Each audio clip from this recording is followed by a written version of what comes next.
4 மணிக்கு எந்திரிப்பவன் ஞானி, 5 மணிக்கு எந்திரிப்பவன் அறிஞன், 6 மணிக்காவது.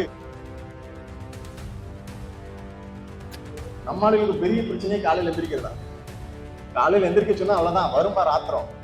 அம்மா அப்பால இருந்து தொடங்கி நம்ம சந்திக்கிற எல்லா மக்கள் மேலேயும் காலையில ஒரு ஆத்திரம் வரும். ஏன் இந்த காலையில் எந்திரிக்கிறது இப்படி ஒரு போராட்டம்?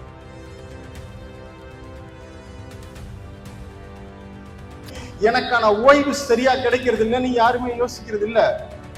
ஓய்வு என்றால் என்ன அப்படின்னு சொல்லி யோசிச்சனா, எந்த நேரத்துல உன்னுடைய நான் ஏதாவது வேலை செய்யணும், இன்னைக்கு படிக்கணும், என்னுடைய நாட்களை நான் பிரயோஜனமா பயன்படுத்திக்கணுங்கிற எண்ணமே இல்லாம நம்மளுடைய ஒவ்வொரு நாளும் கண்பிடிக்கும் என்றால் அந்த நாள்